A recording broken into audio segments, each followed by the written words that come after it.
அப்பொழுது நம்மை சிருஷ்டித்தது யார்? ஜீவசக்தியாகிய வாயு. அப்பொழுது சிருஷ்டிகர்த்தா யார்? ஜீவசக்தியாகிய வாயு. நாம் ஜீவித்திருக்க வேண்டுமானால் என்ன வேண்டும்? வாயு வேண்டும்.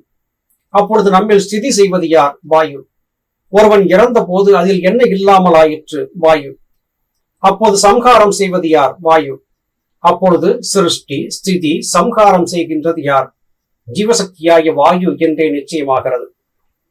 வாயுவே படைக்கிறது, வாயுவே காக்கிறது, வாயுவே அழிக்கிறது. இந்த மூன்று வேலைகளையும் செய்வது வாயுதான். வாயு என்றால் நாசி வழியாக உள்ளும் வெளியும் சென்று வந்து கொண்டிருக்கக்கூடிய வாயு அல்ல. உள்ளிலே ஜீவனிலிருந்து வழிபட்டு வந்த ஜீவசக்தியாகிய வாயுவே இத்தனையும் செய்கிறது. மரணமடைந்த ஒருவன் உடலிலே மூக்கு துவாரங்கள் திறந்திருக்கின்றன, வாய் திறந்திருக்கின்றது, காது திறந்திருக்கின்றது. காற்று உள்ளே போகவும் வரவும் தான் செய்கிறது. ஆனால் உள்ளே இருந்து அந்த காற்றை இயக்கிக் கொண்டிருந்த ஜீவசக்தியாகிய வாயு என்பது இல்லாதாயிற்று. இந்த இரண்டுக்குமான வித்தியாசத்தை நாம் புரிந்து கொள்ள வேண்டும். மூக்கு வழியாக உள்ளும் வெளியும் சென்று வந்து கொண்டிருக்கக்கூடிய வாயு வேறு.